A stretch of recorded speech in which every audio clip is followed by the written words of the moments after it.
Metaphors. Some of you may be associating metaphors with the flowery language of poetry. You know, love is a rose, it's a jewel, it's a butterfly.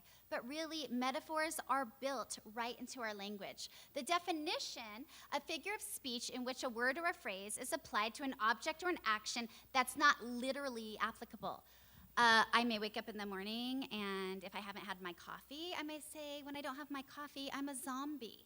So metaphors are thoughts before they become words. And to illustrate this point, I'm going to refer to one of the greatest metaphorians of all time. This person is so magnificent that I could actually call him the king of the metaphorians.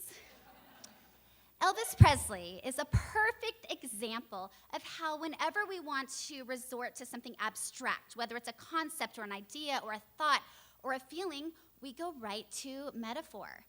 Elvis has this song, All Shook Up. It's a great love song. In it, a touch is not a touch, but a chill. She is not she, but a buttercup. Lips are not lips, but volcanoes. And love is not love, but it's all shook up. You all see these metaphors all the time. You know, we all know Katy Perry, Baby, You're a Firework. In Pink Floyd, life is not life, but a race. And Kanye West, people are not people. People in your life are seasons. And one of my favorites is Amy Winehouse. She says, I'm a tiny penny rolling up the walls inside.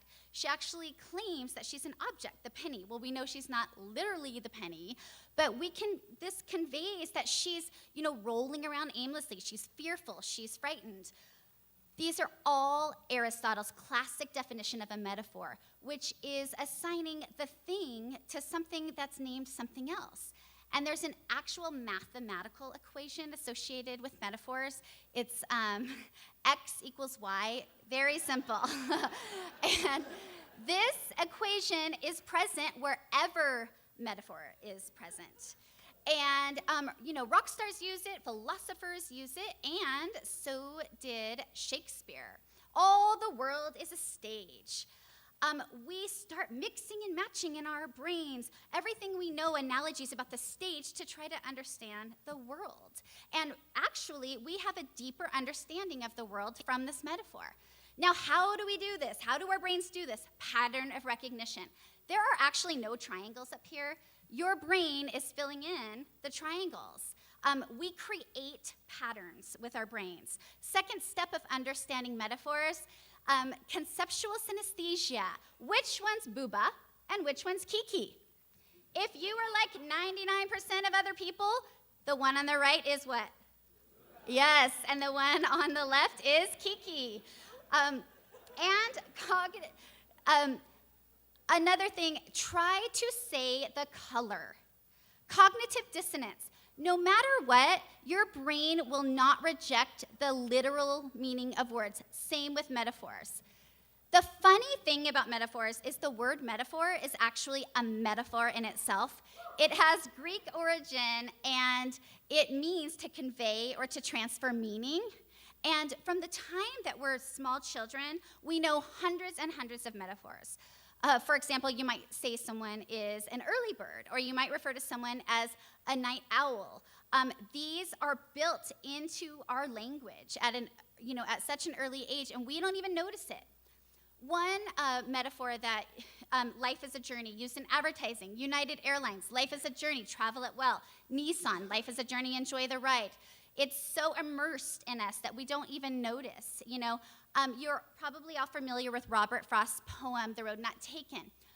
We think of life as purposeful. We imagine that we're on a path, that we have a destination.